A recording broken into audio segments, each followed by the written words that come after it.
on, Hopper. Go! Go. You can. Buddy, go! Get out there, Brady! Go! North Attleboro has always been a football town. If you grew up here, you grow up dreaming of wearing the red and white, playing under the lights on Friday night. Football in North Attleboro has always stood for loyalty, toughness, and discipline. And those values didn't just shape a program, they shaped a school, a town, and a generation of kids who learned early on that here, you earn everything you get. This culture was built decades ago in the school system itself, starting in the early 80s under Wilson Whitty, Ken Pickering, and Ray Beaupre. To understand their impact, just look around. Everything is named after them, and their legacies still hold strong today, in the school, in the gym, or on the field. Be tough, be loyal, be disciplined.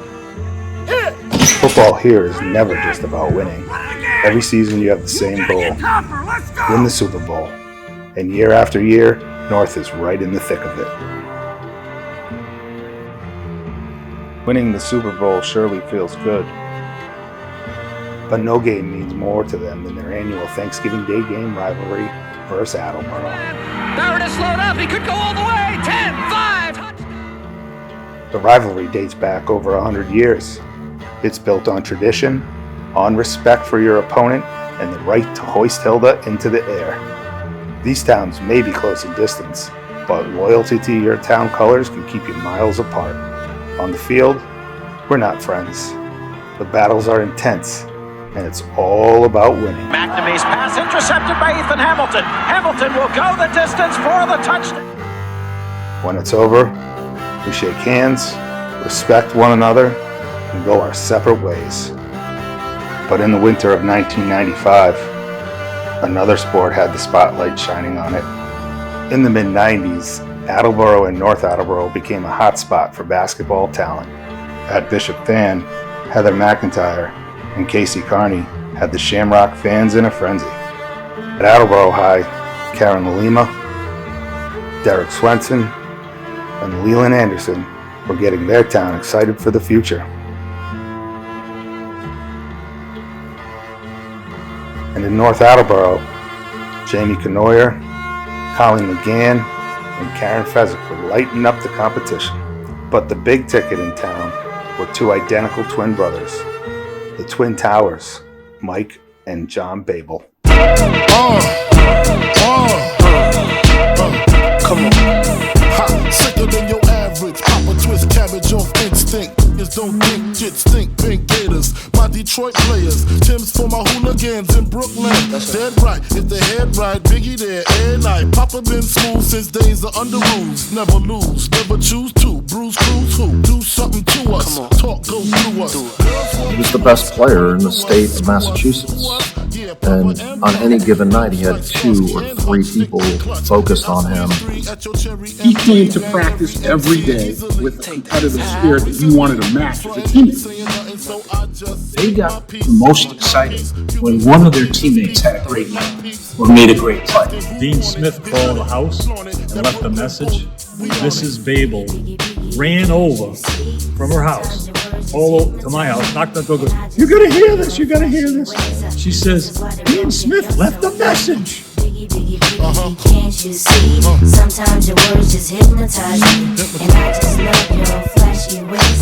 Guess that's why they broke in your soul. I was ecstatic. I just thought, you know what? We're getting a different level player, so I was happy about it. I can remember screaming throughout like the tournaments the past 2 or 3 years, and I know I've like got him head up and fared well against him. So I mean, I know I can play at that level. Both Mike and Jon Babul are on the floor right now. That's Mike with the drive to the hole. And Babul knocks down the jump shot. I'll be honest with you, played everybody. I played against Lamar Odom, James Posey. Bassett, now. Oh, good Babul! Mike Babul! Talk about transition defense, Jon Babul. Rebounds to go along with that. That's a set play. Can't you see? Sometimes your words Babul with that good hustle. Basketball coach and former player will be laid to rest later this week. Mike Babel died at the age of 47 last week after suffering a sudden heart attack. He was the boys basketball coach at Thayer Academy in Braintree, previously coached at Seekonk High School, also played at North Attleboro, and then after graduating from North Attleboro was a star at UMass Amherst. Mike's twin brother, John, says the autopsy showed undetected, untreated critical heart disease. John says on the court, Mike built a grassroots empire coaching kids. But he grinded. I mean, he would lived out of his car. He would drive to driveways and work with a 7-year-old girl and then drive to another high school and work with a high school team. And he put miles on his car, but he put miles on his body and his heart, chasing his passion. But he was happy.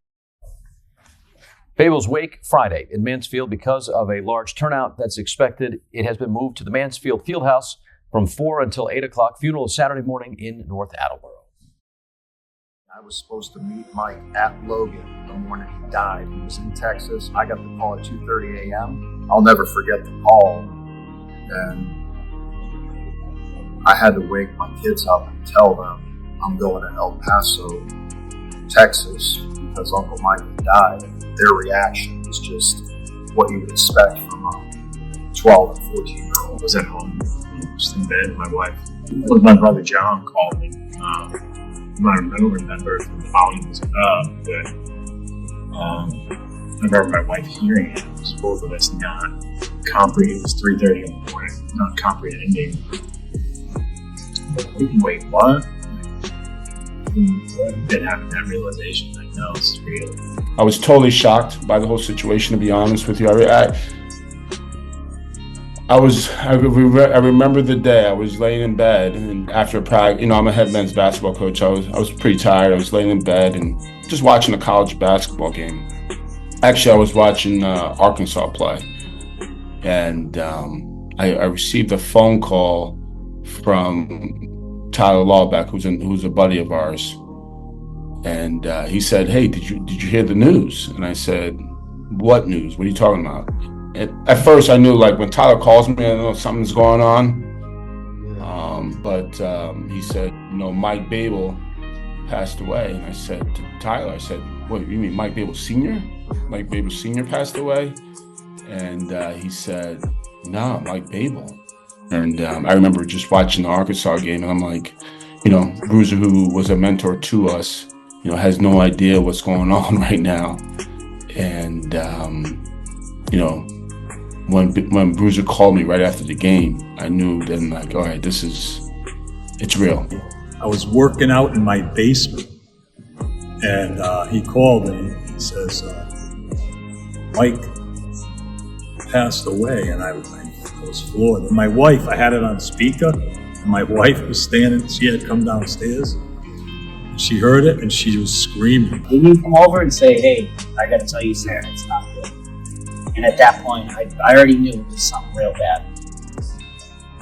I was like, "You gotta be kidding." Once in a while, we'll get sad. Called Mike right away. I was getting phone calls till 1, 2 o'clock in the morning. I was on the phone with a lot of UMass guys that he played with. I mean, everybody just in complete shock. I mean, it still doesn't feel real. So we were playing in New Orleans on the 30th. As soon as the game ended, one of our security guys called me over and said, "Hey, you need to call your wife right now." She told me, and I was like, "What?"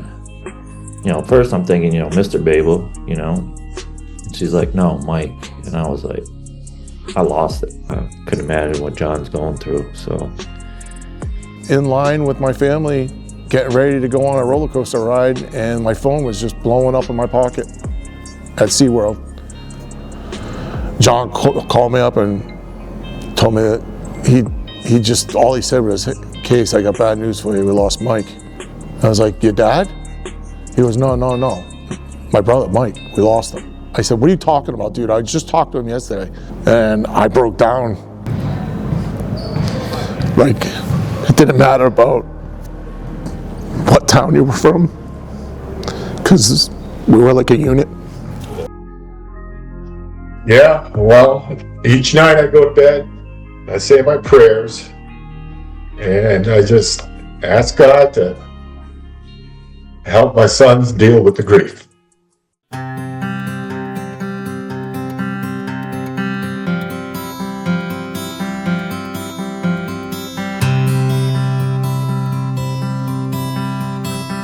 summertime and the wind is blowing outside, and though it's Chelsea and I don't know. The foundation of the Babel family didn't begin in North Attleboro. It started in Pawtucket, Rhode Island.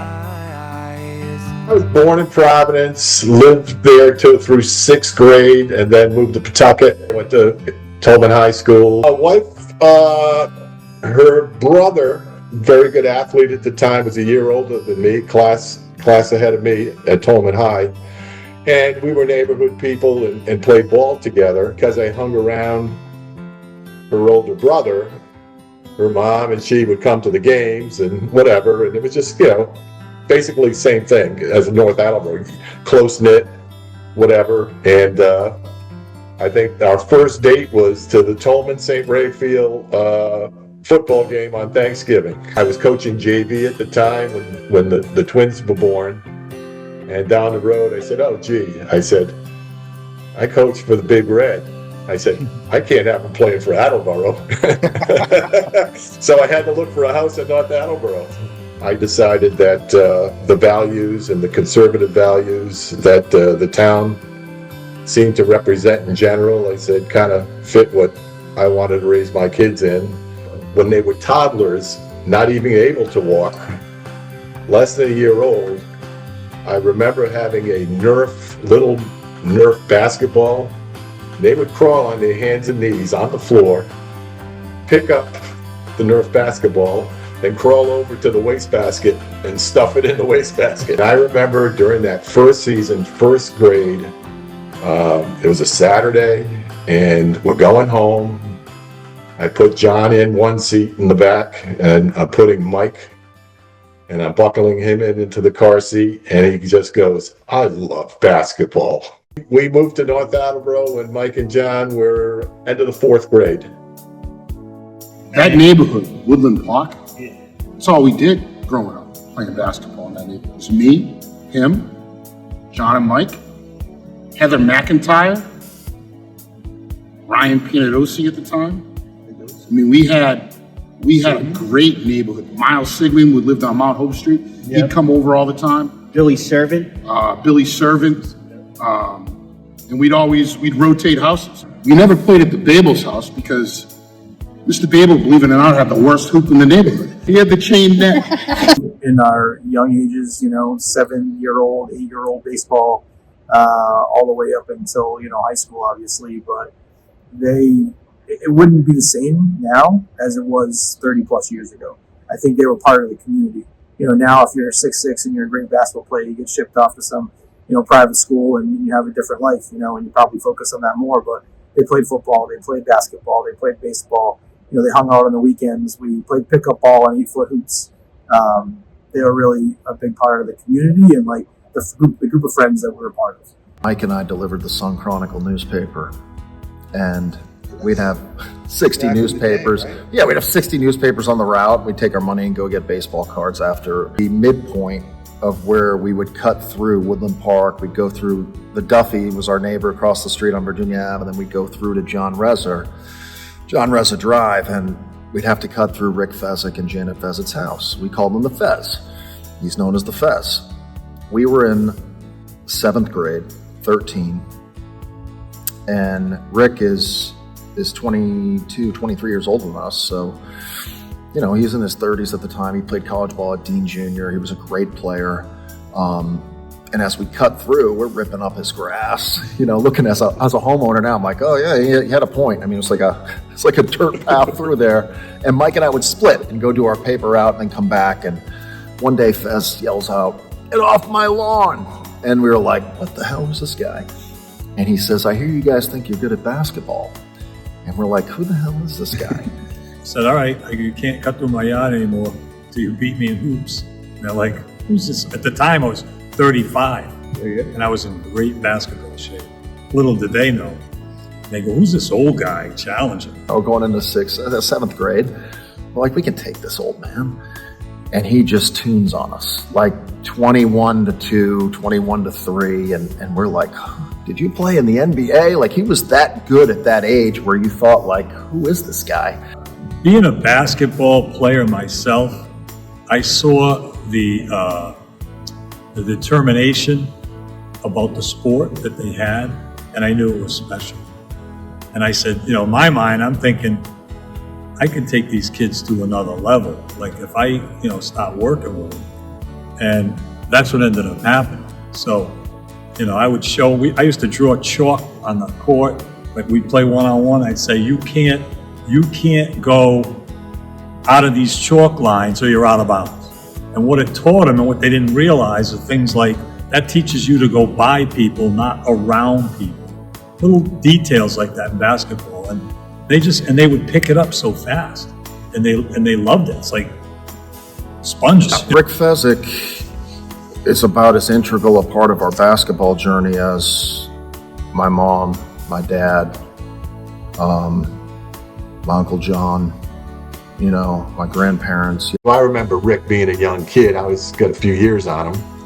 And he would play. He was very talented one day. So I knew who he was. They spent a lot of time with him. And I said, hey, if that keeps them playing, you know, that's great. Plus, I know there's an adult with them. Great for me. You know, it takes me off the hook and worried about, you know, they're getting into trouble or they're doing this or that or whatever. So he reinforced their competitiveness because, you know, they would have games against him. And let's say he was very quick as an adult.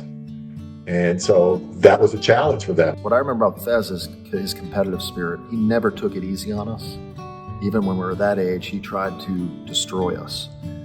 And it made us better basketball players. From the one-on-one game to the defense to the physicality of the sport. And we had a competitive spirit too, playing one-on-one against each other every day where you don't want to lose to your twin.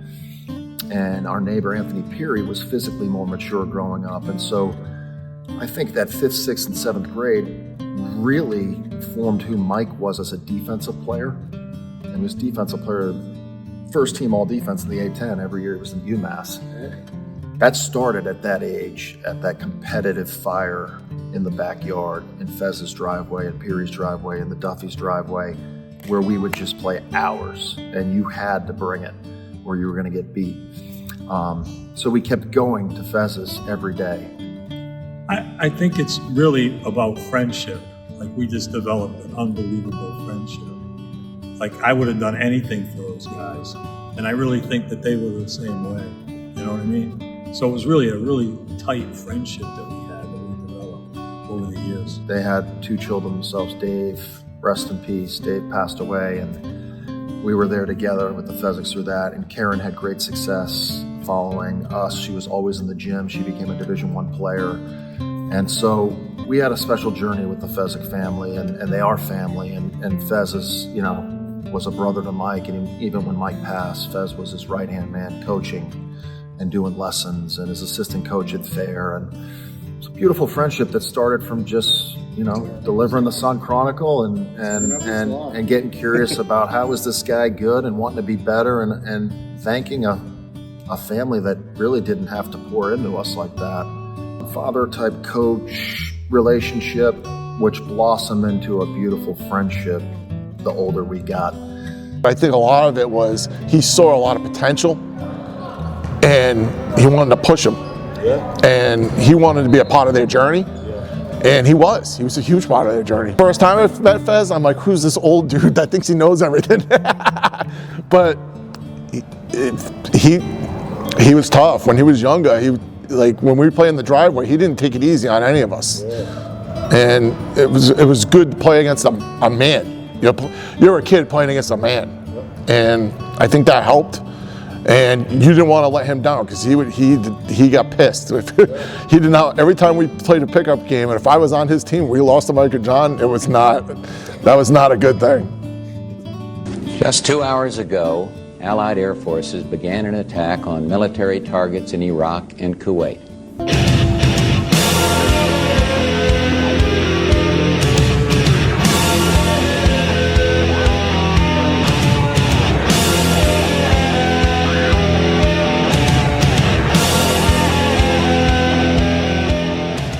I was concurrently with teaching and coaching. I was a Army reservist. My dad served in Desert Storm my entire 7th grade year. He was away, and so it was just mom and us. And the household never skipped a beat.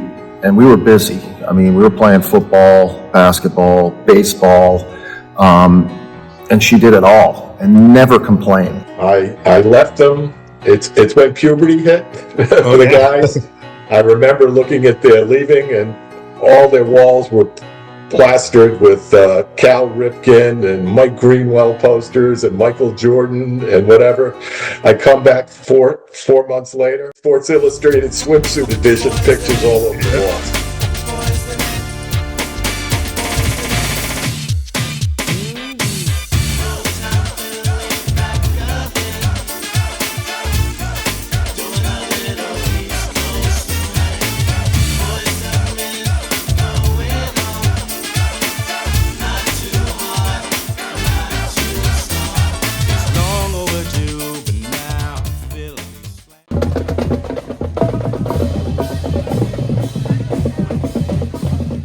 North Attleboro had a system and a feeder system, meaning you start up 3rd, 4th, 5th grade and you're building and climbing towards this ultimate goal of playing high school and going to a Super Bowl or playing on this court.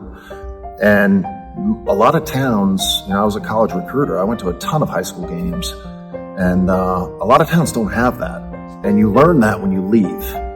And that's one thing looking back on North Attleboro that was one of my biggest takeaways, is the values that are instilled from the time you're 6th, 7th, 8th grade and you're working towards something. And you say big red pride.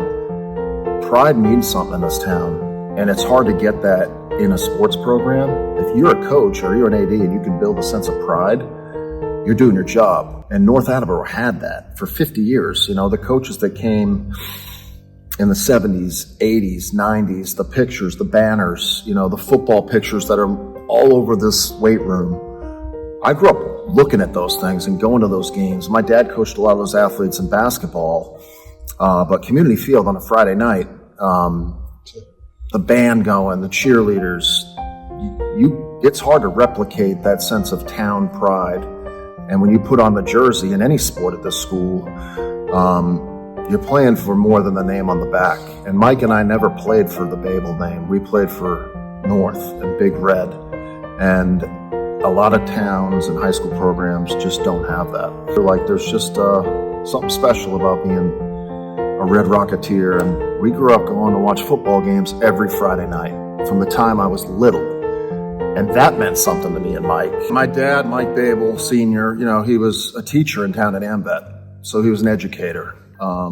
He worked in the military. He was an Army reservist and then went full-time Army, retired a colonel. And he was the coach here. He was the JV coach and he was the head varsity coach. So, having a disciplinarian, a figure like that, that really drove excellence and work ethic, really helped Mike and I to become the people and athletes we were. When your dad's a coach and a military guy and an educator, that combination was really good for us. I respected my dad as a coach. He coached us our whole life. He taught us the game of basketball. He taught us work ethic. I grew up, like I said, in this gym watching his teams. When I was in 7th and 8th grade, I was practicing with the JV and running drills with the varsity because my dad allowed us to do that. And so there was a sense of confidence that, hey, I can do this. But when you get there as a freshman, physically you're not as mature as the seniors and juniors. Guys are bigger, stronger, faster.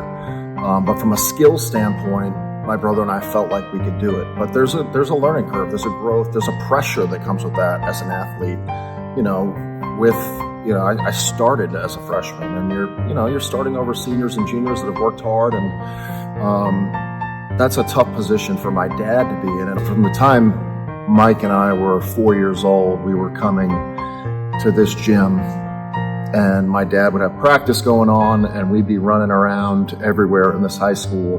In the locker room upstairs, we knew the janitors, we knew, Coach Beaupre was the athletic director. North Attleboro is a big part of who me and my brother Mike Babel grew up to be. And we always wanted to be like the players that my dad coached. He had some great teams in 88, 89, 90. They won the Hockomock.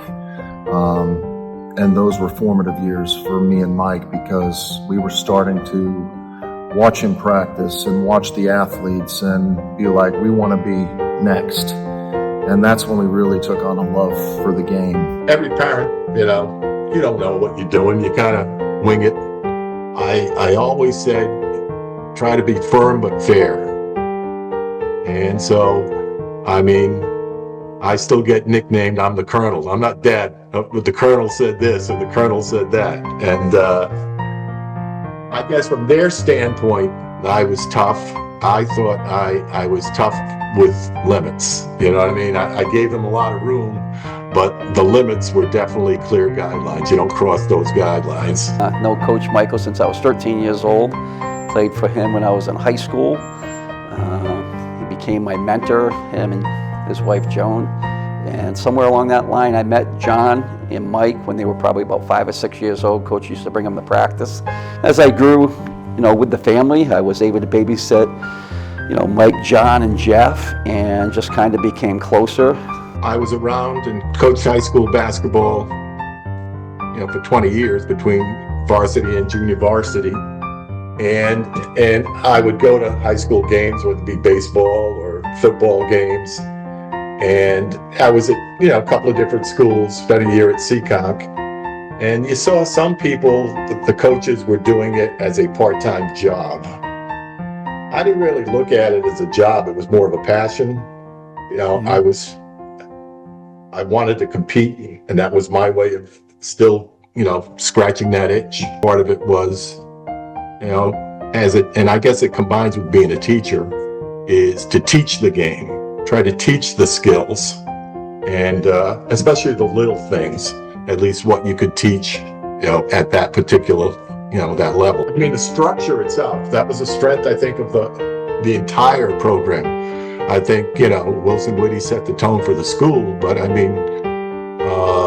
Ray Beaupre is the athletic director. I was a JV coach under Pickering when he was the head coach, and I learned a lot of basketball and from coaching aspect from him. My feeling was a personal feeling. I never voiced it to anybody, is that basketball had been looked upon as something to do in the winter, besides lifting weights. I don't know if I threatened any people because we built a pretty good program. I think there was a fear that I was a one sport only guy, and I really wasn't, but I think I was looked at as a one sport only guy, and I would push, playing basketball 365 days a year. I can remember being in the coach's office, and football always ended, whether it wasn't Super Bowl, was, Thanksgiving Day game. Basketball started the Monday after Thanksgiving. That's when practice started. And, I had those little chalkboards in the coach's office, and I see the thing, it's first day of basketball practice, and on the board, it says, only 279 days till football. It's like, no, welcome. This is something that people don't know, is that before that freshman season started, I was called in to talk to the principal and athletic director at the time because of all that chirping. They were, parents, rightly so, were worried that he's going to play his kids and my kids not going to get a chance. And I told him, I said, hey, if I find that I'm favoring my kids in any way, I'll go away. And so I tried to be as objective as I could. And I thought I was very, very much objective. Totally different as players. Mike was quicker as an athlete, a quicker first step and whatever. A quicker jumper, but at that young level, he didn't match John's intensity. I started John playing at varsity and Mike at JV their freshman year, and it got to the point where, they didn't say it to me, but My wife told me that, Dad doesn't like me, he likes John better. Mike was a little bit physically not ready for varsity basketball when the freshman season started. John was ready. And coming into a community like this, where it's football oriented, it's an athletic department and program that has a certain way of doing things, for him to pull those two kids up, I know he probably got flack for it. Obviously, I was still involved in the program, so I was able to see firsthand how talented they were, and they definitely needed to be on the upper level. When I started varsity as a freshman, I don't think there was any animosity on his side, and I knew he was going to eventually make his way into the lineup, which he did. Mike didn't get his first varsity experience until about his 10th or 11th game. And once he did, the team at that point was like 3-7. And they finished the year, when Mike played significant minutes, they went 7-3 to finish the year. I thought one of my strengths as a coach was I could see the court and see everything. And Scott Lockwood was my JV coach, and he was amazed at things I saw that he didn't see. And I started to see myself focusing in on my two kids a little bit, and that's not right. I started to look and see what they were doing right and wrong, as opposed to seeing what everybody equally is doing right and wrong. I remember being at King Philip, call a timeout, it's very heated, and we weren't playing very well at the time, and I've got a huddle, and I can't remember what we were talking about, and I'm trying to get them to do this, this, this, and this. And what I got, well, basically from a coach's standpoint, you want a player to look you in the eye and say, yes, coach, okay, coach. And I got, but dad. That was very uncomfortable for me. And actually, all of my coaching career, only once did I kick a kid off the court, and it was my son, it was John. I said, go to the locker room. I just didn't want to have to deal with it. And it was forgotten after, but I couldn't be the dad at that point in time. I had to be the coach, and I wasn't going to let him, do that, challenge me as a parent more so than, I put a lot of demands on them because they were more skilled. But, when your son's kind of saying, well, the senior or the junior, they're not doing what they're supposed to do, and I'm going, well, I can't let him do that, Started as a freshman, and you're starting over seniors and juniors that have worked hard, and that's a tough position for my dad to be in. And ultimately, he decided to step away because he just wanted to enjoy watching us grow as a parent. I think it wasn't so much he didn't think he could do it. It was we were not mature enough to differentiate between dad and coach at 14 years old. And so I know that's the reason he stepped away. I remember distinctly playing Attleboro and Fee in the last two games of our freshman year. And Mike and I started, and I think we both scored 20 each in both games. And my dad stepped away after that. And so I think in our mind, we answered the question that we belong to be there. I think when you bring up freshmen to play varsity basketball, and that never happens during that era, or very rarely happened, people were like, well, wait a minute, what are you doing? And complaints started to surface, and it starts to wear on you a little bit. And I think with the, doing the Army Reserve, being called into full service duty, and you have time to reflect and think about it, I think he just wanted to step back and say, I want to watch him, I want to enjoy it. That he was willing to give it up and step aside. I mean, he was a basketball guy through and through. He had coached and had a lot of successful seasons here with us. And I would imagine that's a very difficult decision to make, to step back knowing that you're probably going to have a pretty good team because his two kids were going to be on it. And they were studs, no question about it. So I give him a lot of credit. I think that's the way it should be, that in the end, the dad job is more important than the coaching job. At the end of the day, when you've got two great athletes like they were, holding them back from what they're capable of, just doesn't really make sense from an athletic standpoint.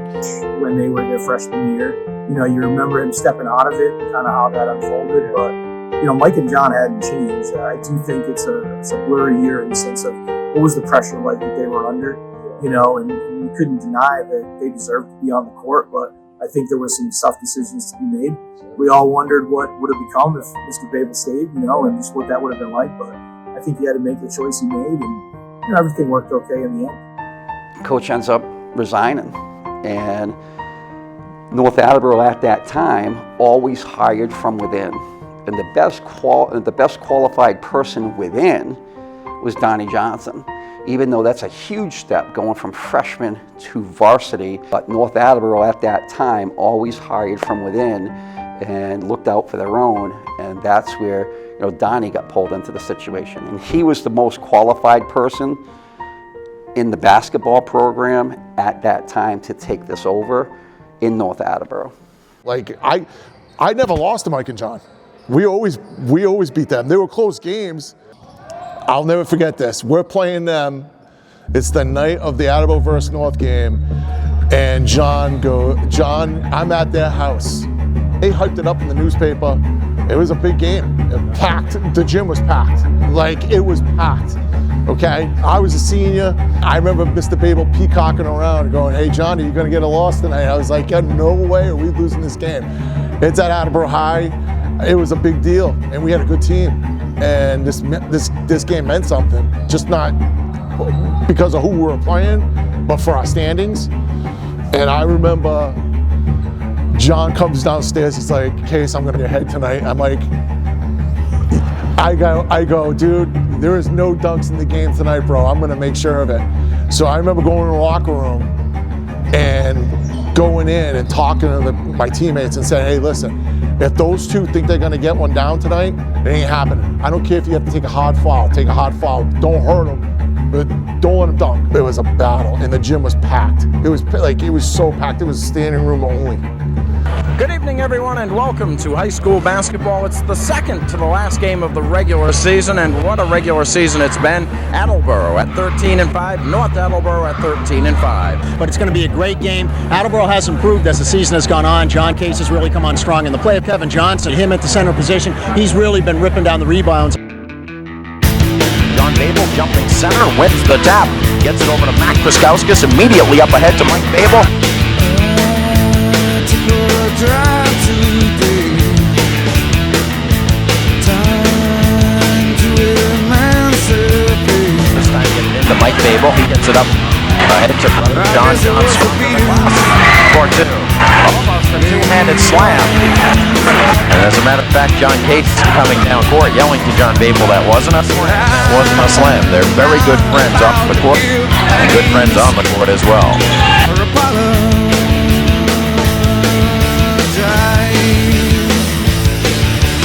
I couldn't breathe, holding me down, hand on my face, kiss to the ground, unity gaze, united by fear, forced to endure, what I did not believe. The opportunity, once again, the Red Rocketeers come inside. John Babel, a two-handed slam in traffic.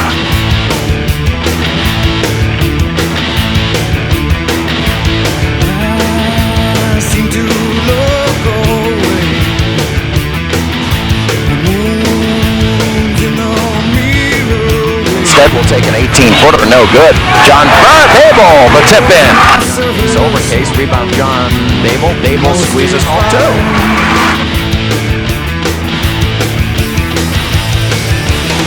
At your feet, go to your ground, just on my plate, swallowed it down. Wait, what? What's happened? Oh, I get it. The tape is only 60 minutes long. Oh, man. For all you young folks watching, here's a bit of a history lesson. This is a VHS tape, and this is how we watched movies and things we recorded back in the day. The problem was they got jammed up in the VCR all the time, or weren't long enough to record everything. I told you getting content was tough from the 80s and 90s. I don't have the video on how it ends. Let's go back to John I remember Case. Kevin Johnson was on my team, and he had to hit 2 free throws at the end. And I'm like, dude, deep breaths, Kev. That's all I said, deep breaths. And I just lined up on the foul line. My thing was box John out. Just box John out. I did not want him to get the rebound. Because if he missed it, 2.3, you'd have to tip it in. So my thing was more focused on just, first of all, hitting the free throws, but boxing John out. And then at the end, they were so mad. Because that's the second time they had lost to us. So they were, Mike was pissed. I remember Mike being so mad when he went home.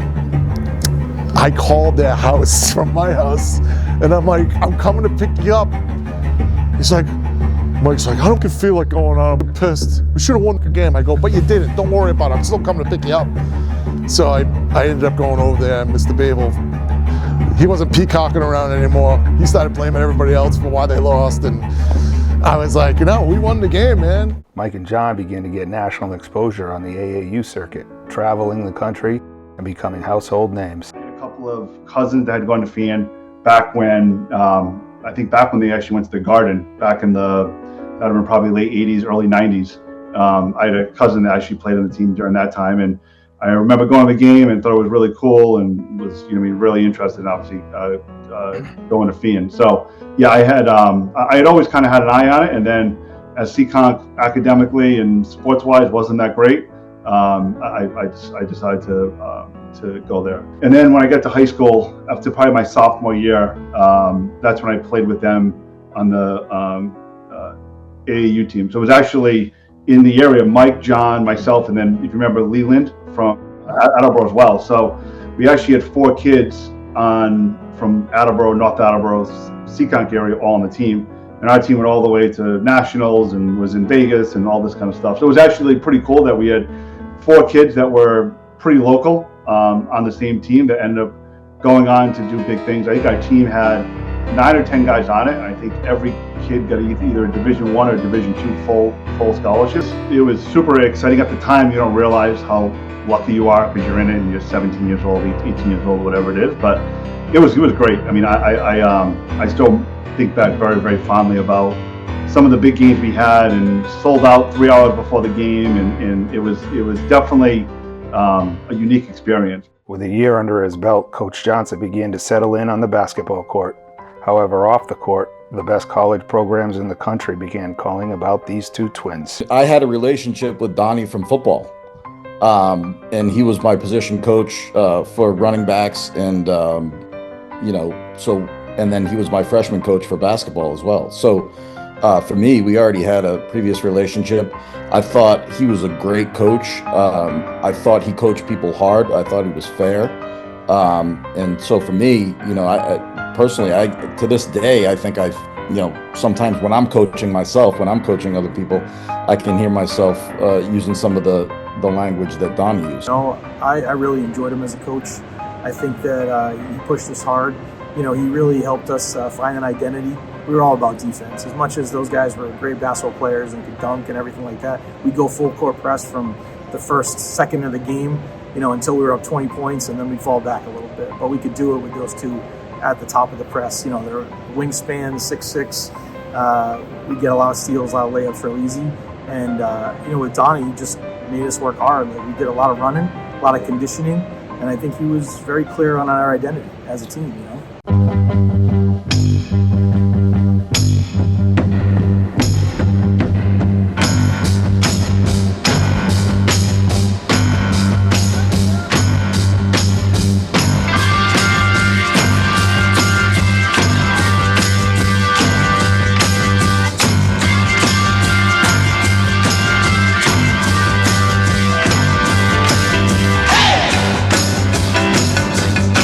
Well, my time with God,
can remember being a freshman, and even, when I broke my wrist my junior year, we never, I think the last fight me and my brother had was in our kitchen, horsing around, and he kneed me in the in the midsection. I chased him around our kitchen. He locked himself in the bathroom in 5th grade, maybe 6th grade.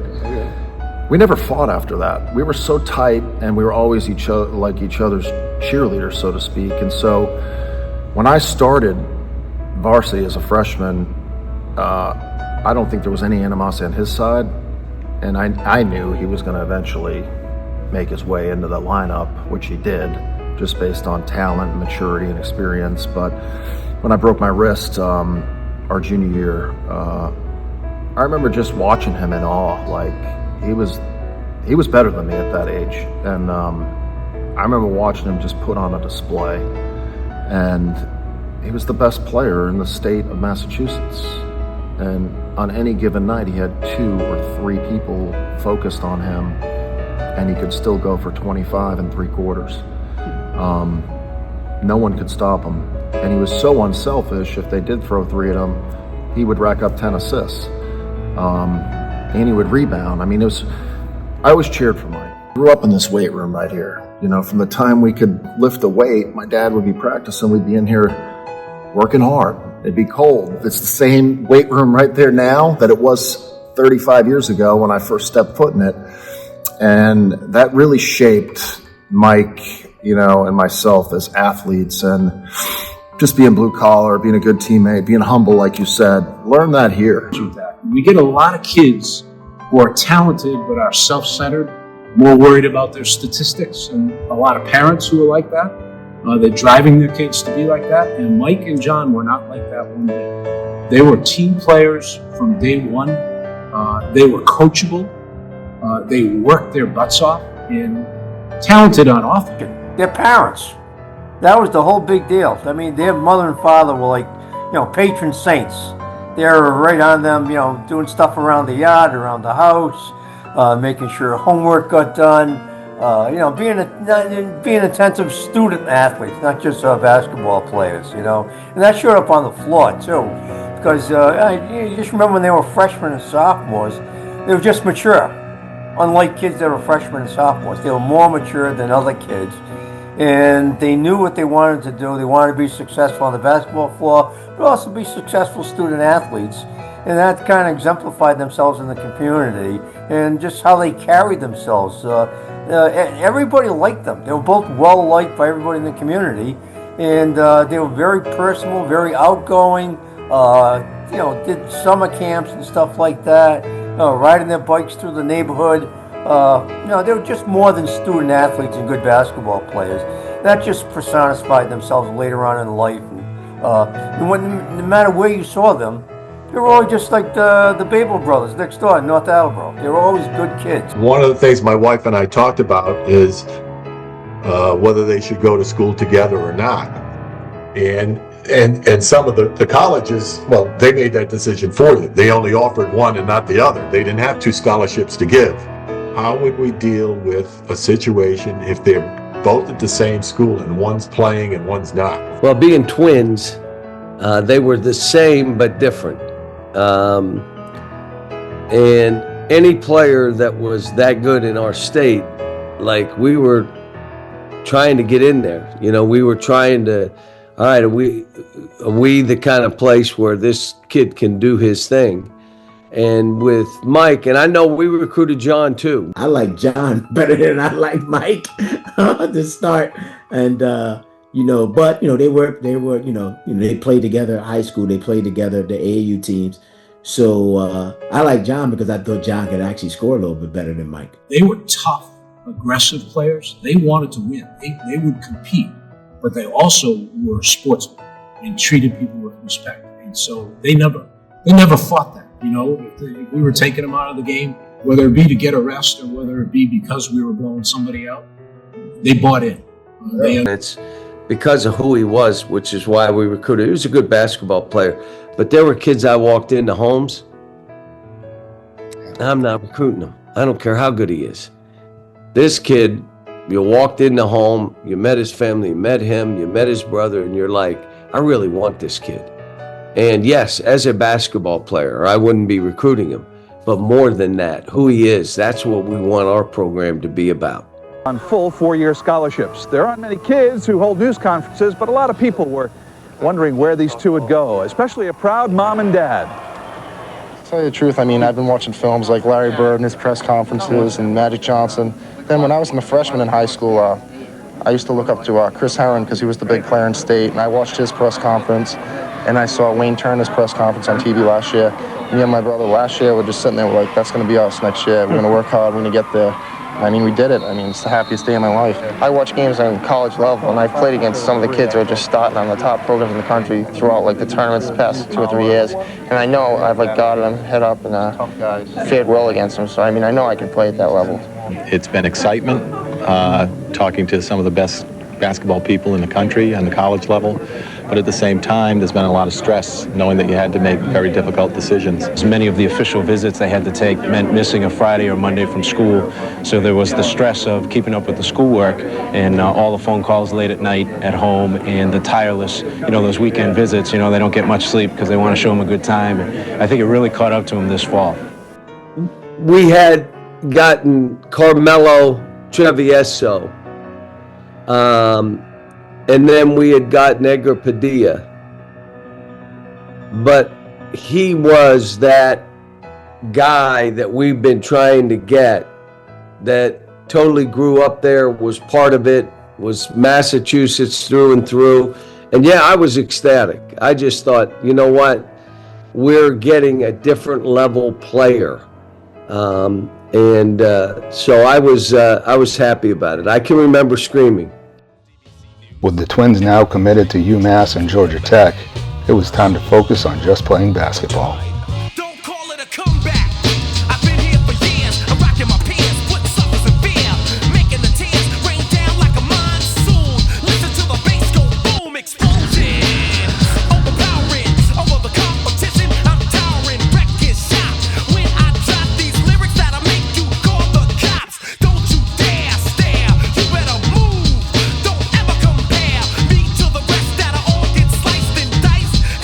Paying the price. I'm gonna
Growing up the younger brother of Mike and Jon can't be easy.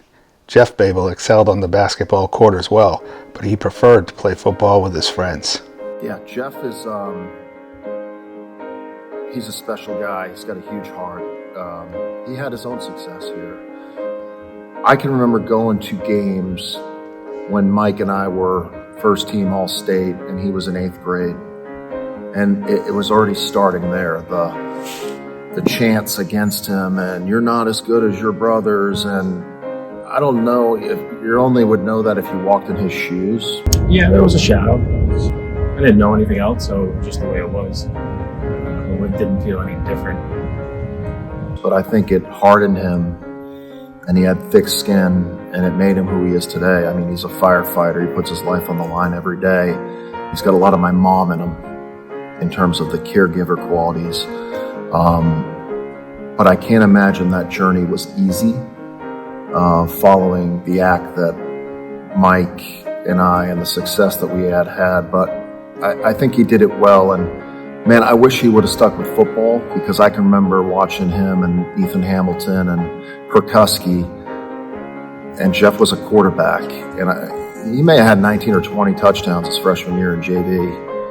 And he went through some academic rigors, and my dad, being the disciplinarian and colonel and coaching him, sat him down. And Jeff, being the rebel that he is, was like, F you, I'm fine, I won't play then.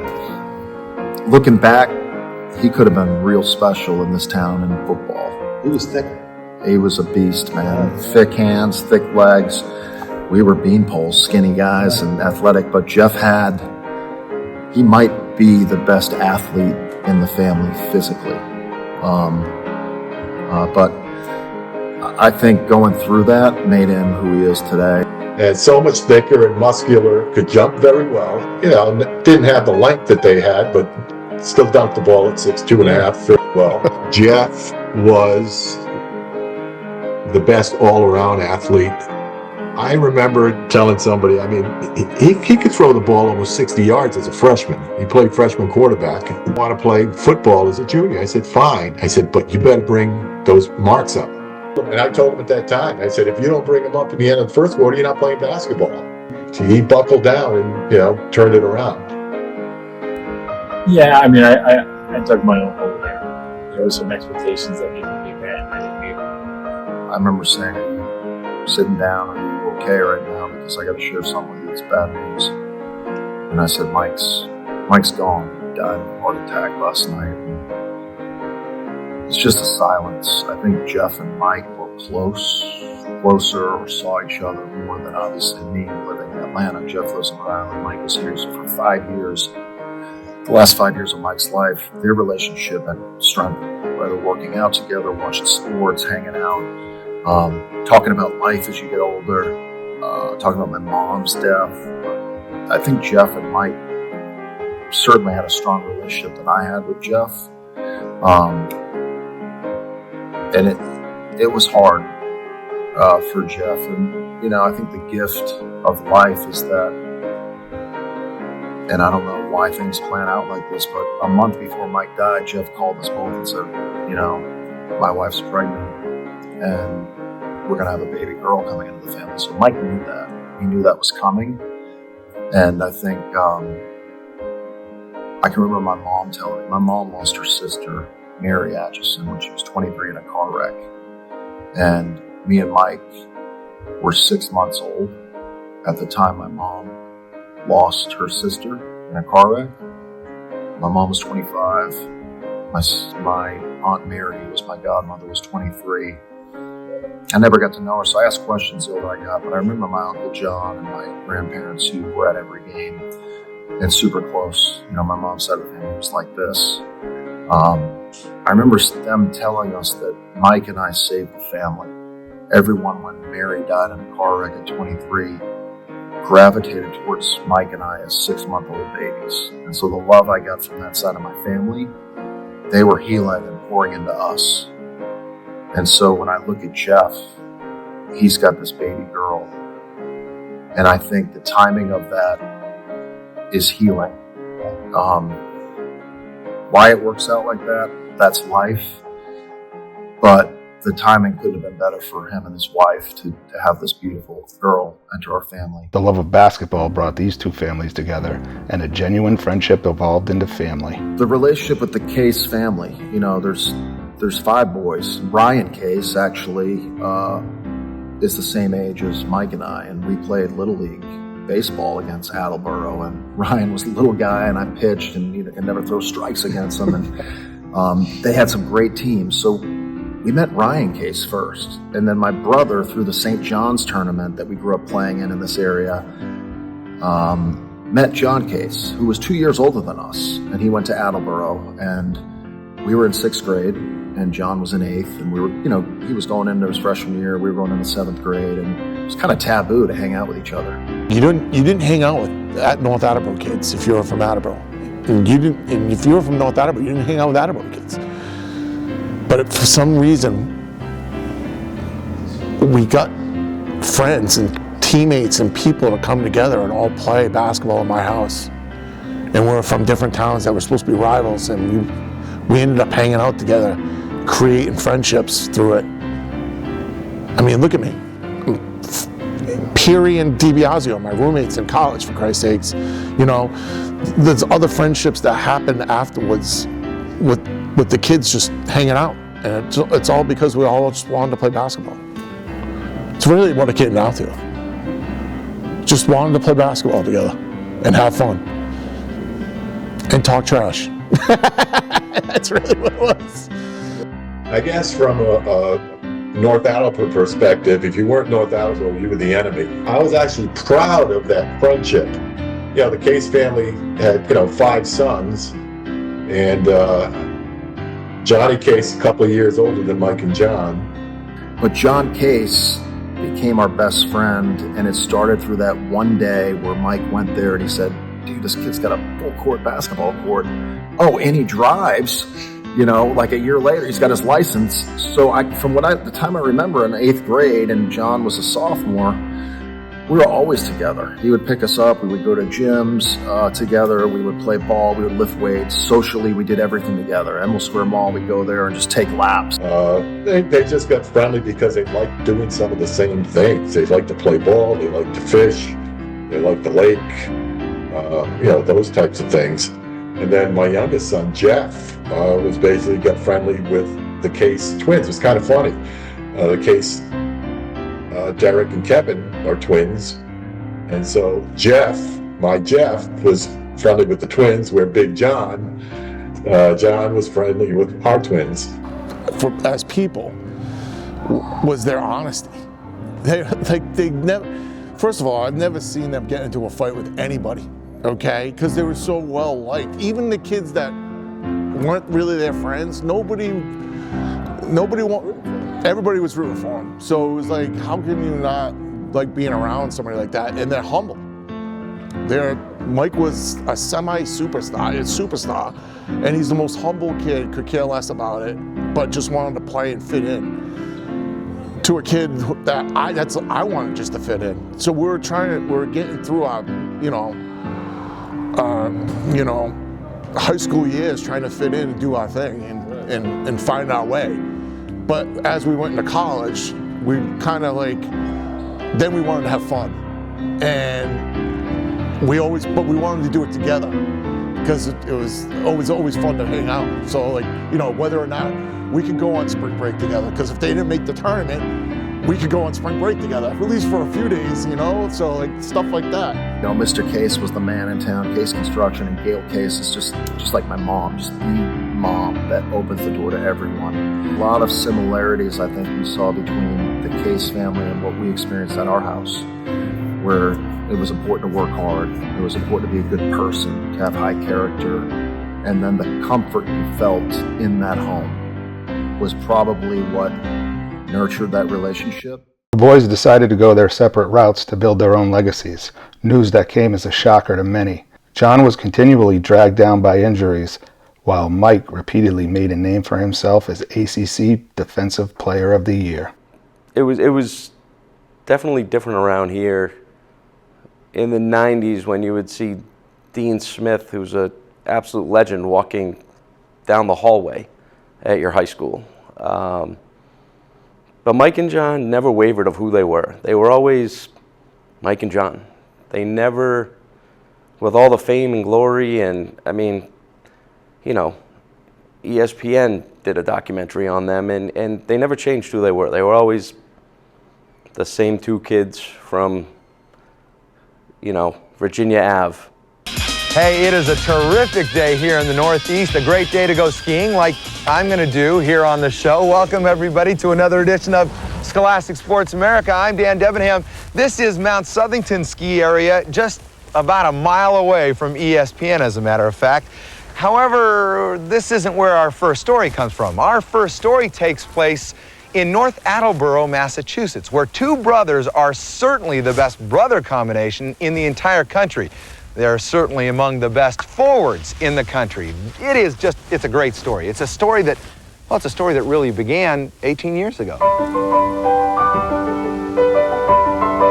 My wife and I were in the bleachers at Fenway Park. It was an August day. Butch Hobson, former Red Sox player and manager, had just hit a home run, and I'm jumping up and down cheering, and my wife is just sitting there. And I look down and I said, "What's the matter?" She says, "Well, they must know," or he said, "the baby must know it's a home run because it's like popcorn going off in there, and there's arms and legs everywhere." It was right around our anniversary, and my husband told me we were having one big baby, but ultrasound said different, so we had two. When we were younger in like the rec leagues for basketball, they'd always split us up because they wouldn't let us be on the same team because we kind of dominate like the area.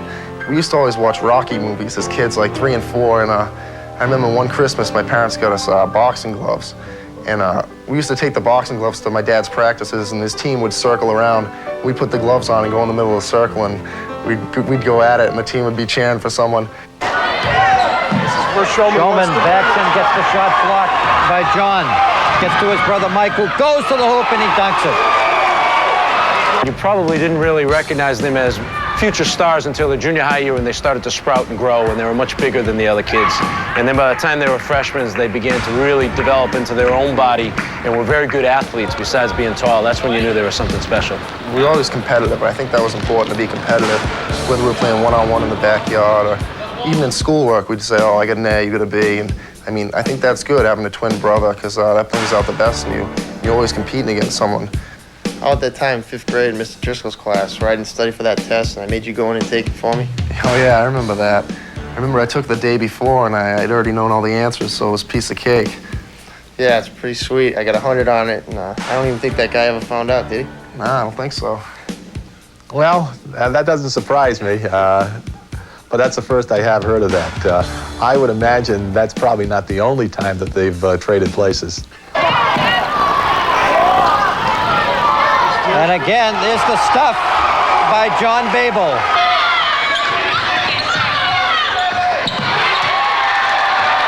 Perry, over the head pass to the far side of the court, ends up in the hands of Mike Babel for the hoop.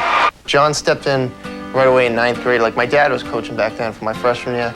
And Jon stepped in. He was varsity right away. And I played the first few games on JV, like 2 or 3 games. And then I finally got my shot at varsity and had success. And then I got moved right up. And we were starting by a few games into the season. We started the rest of the year and had some pretty good success.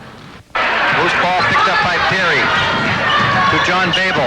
Goes underneath to brother Mike. Mike goes off the glass, makes the basket, hangs it off the window and gets fouled. Almost tipped in by Dwayne Dunn. Oh, that was a nice move by Dunn. Babel tries to loop himself, lays it off. Jon, I think, is a little bit more mature, a little more stern. He's a little bit more focused on and off the court. Mike, I think, is a little sillier. Mike has the serious girlfriend. Jon dates around a little bit. Girl called for me, and he was at home. And he said, he's like, "Oh yeah, Jon already left, but I'm sure he'll go out at the end of the game and just show up." So my girlfriend and this girl who had called showed up, and she's like ready to go out with him after the game. So it's gonna be us two and those two. But I had already started talking to girls in the crowd, and I'm like, "Yeah, I'll go out after the game." Before he showed up, and he showed up, and he's like, "Oh, Sue's supposed to go out with you tonight." I'm like, "Oh, I'm already going out with these girls." So he was stuck with both of them, and I was out with. If it's a new girl calling, we can play games on that, and I'll be like, I mean, maybe you won't like the girl, and she'll call. She'll be like, "Is Mike there?" I'll be like, "Oh yeah, this is Mike." And maybe he doesn't want to go out there on the weekend, and I'm like, "Oh yeah, we'll go out. We'll go to a movie or something." And so he'll get pissed about that, but I shouldn't have said that. Loose ball picked up by Mike Babel. Off the window of the glass. He makes the hoop. He's tough. He's tough. He's tough. By 1 point, 59-58. Mass wins it. One of the things that really made UMass, other than being a local school, attractive to Mike is the fact that they have 3 small forwards in the program this year that are all seniors and will be graduating at the conclusion of this year. So there's a tremendous opportunity for him to earn some playing time. That's the ball game. Georgia Tech stays unbeaten at home. Coach Kremge's style of recruiting is he only signs about 8 guys on scholarship. So I felt that I had a good opportunity to go there and play early. And I think that was important for me if I can get some time next year as a freshman. Man, I knew that Coach Calipari wanted me pretty bad, but when I told him I was going there, I didn't think he'd tell me he was going to do backflips, so I went to my house and give me a hug. Yeah, I could hear him screaming on the phone. I was about 5 feet away from you. Then when I called Coach Kremens, I mean, I remember getting those letters from the Georgia Tech players, and Stefan sent one and said, "Dear John," he goes, "if you don't come to Georgia Tech, I'm going to kill you." And I mean, I don't think it was that serious, but Coach Kremens was happy to have me. Whatever one he liked the best, he was going to choose, and whatever one I liked the best, I was going to choose. And if it happened to be the same school, then fine, we would have went to the same school. Look at this block by Mike Babel. Take a look at the leaper.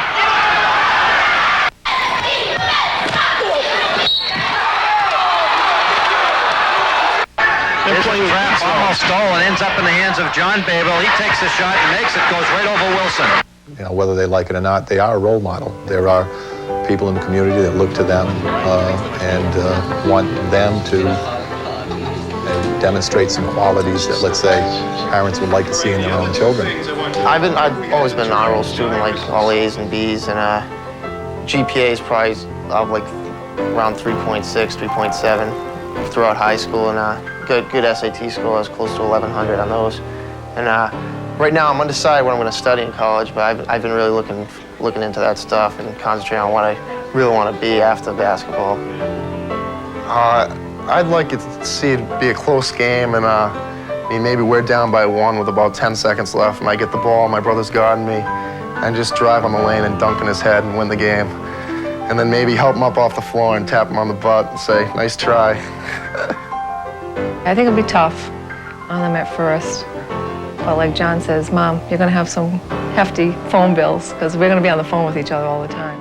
What I liked about Mike, dude, is when he got to UMass, he was selfless. He went from being the man in high school to having to take a step back and be a role player and let other people shine.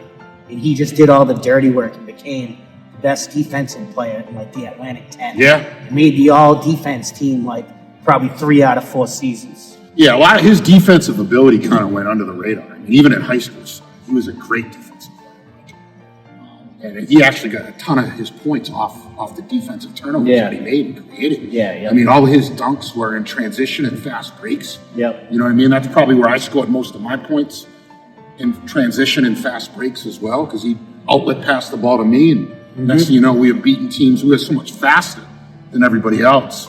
Miles and myself, and you, we were beating teams in transition all night. Yeah.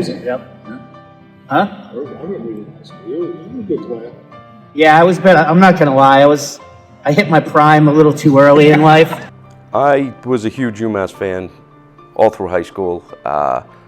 Obviously, I helped push Mike there. I remember one story, John Calipari pulled me aside at one of the games and said, "Hey, if you get Mike to come here, you know, make it a package deal. You'll be his roommate. I know you guys are close." And when Mike signed, I was excited because I knew where I was going to school. After his first year, he didn't really play that much. I think he figured out, okay, in order for me to get on the court, I better play defense for this guy. I'll be honest with you, he played everybody. I played him against Lamar Odom, James Posey. You know, those guys are NBA players. Mark Carter was one of the best players in the league at Temple. Whoever was the best offensive player except for a center on the other team, I pretty much played him on. It was great seeing him and knowing that I had followed them. And yeah, I did recruit him and then went to the Nets. But he got to play for a terrific person who cares about kids and does it the right way in Bruiser Flint. But he said, if I'm going to play and I'm going to get a lot of minutes, I know this guy loves defense. I'm going to become the best defender, not only on the team, but I'm going to become arguably the best defender in the entire conference. And that's why I never took him out. And like I said, he guarded everybody except for other team centers. He was long. It was funny when we first went to Drexel, and he came on. The guys on the team was like, "Man, Babel, was he your power forward?" I was like, "No, this guy was like a guard for me because he was big." You know what I mean? And those guys couldn't believe it, how big he was and how he could move and all those things like that. With Mike, the athleticism, the way he played, matter of fact, I believe with Brew, he ended up being Defensive Player of the Year a few times. And so that's big. And the Atlantic 10 back then, you know, that was significant. He changed his game a little bit. Offensively, I thought he was always talented. But defensively, to be able to do that really shows, one, who he is, what kind of kid he is, what kind of teammate he was. Sometimes you're saying to a kid, this is what, to the player, this is what we need you to do. Here's how you're going to help our team. And it takes a special person that was raised a special way to basically say, I got it. I can do that. The relationship began in 95, 96. Mike Babel and I were top 50 players in the country, and we were recruited by John Calipari. And, I was the first to sign to UMass, and then Mike Babel signed after me. And I played in a tournament up in Boston, and that was actually my first time introducing myself to Mike Babel and actually Monty Mack as well. Monty Mack was part of that recruiting class. And I met Mike in 95, 96 in Boston. Just, quick hello, hey, I'm going to UMass, looking forward to being your teammate. And then we got up there in the summer. We had our summer workouts. At first, we're both competitors, so we weren't really, we were fighting for the same position. So we really didn't like each other in the beginning. Sure. Yeah, we didn't like each other in the beginning. But, my freshman year, I started over Mike Babel. But then I tore my ACL my sophomore year. And I think that's when our relationship started getting stronger. We started bonding. I started going to his room. We stayed in one of the towers at UMass. And I remember just, going to his room, hanging out with him and Pete, coming to North Attleboro with me. And I would go to North Attleboro with him, meet his family, his brothers, his mom and his dad. And we would hang out, and I would hang out with his friends in North Attleboro. And, that's how I think our relationship started getting deeper and deeper. In the summertime, we would go out to Providence, Rhode Island. We would go to Newport, and hang out with all the guys. And that's how I think our relationships just started getting stronger and stronger and stronger. And it's, we just like the same stuff. And, we just hung out. And, everywhere, there was a joke. Wherever Mike is, Winston's there. Wherever Winston's at, Mike's there. And that was the case. That was the case. We would always be near each other every day. Like we would call alley-oop plays for him. Coach Bruiser Flint would draw up alley-oop plays for him. I mean, I don't know if you've seen his dunk against Kansas at home when we played Kansas. He had a nice dunk that was on ESPN. He was a highly competitive player, great defender, great defender. Every team that we played, Bruiser Flint would have him on that guy. I mean, he guarded Paul Pierce, Richard Hamilton, just to name a few. But Mike was a really, really good basketball player. He was a great teammate, with us, with the team, with the guys that was on the team. Unbelievable athlete. I think people underestimate his athleticism, how good of an athlete, and he used that to his advantage as a defensive player. KU, it's a packed house, sold out. Tonight is no exception. Right now, let's take a look at the GTE starting lineup for the visitors from UMass and head coach Bruiser Flint. Clark, Mack, Babel, and Weeks and Kepner. And for Mike Babel, he has got to be physical inside, but then they have the kind of matchups they'll have to have against Pete Pierce and LeBron. The sound of the horn says it's on. We storm through like C. Thomas Red Dawn. Step like has taken the tough shot and is now 0 for 5 to the floor. Babel doing a nice job forcing Carr into a difficult one there. That's my type women. Sunny, I live it. 010 S5 tinted. Brother Deck, what I rep. SI dig it. 50 cal blow, get low. Intro to outro. Inside Babel with a two-hand slam. 5-2 Chevy, niggas ain't ready. I turn out your lights like Teddy. Roll like dice in the casino. Known to spit lava, heat like De Niro and Pacino. Mike Babel went to the basket, takes up by Kirkland, no good. Getting her again, can't control. Babel has it. Up fake, he goes off the glass, gets it down, and draws the foul. A little activity. Babel is a good jumper, gets off his feet very, very well.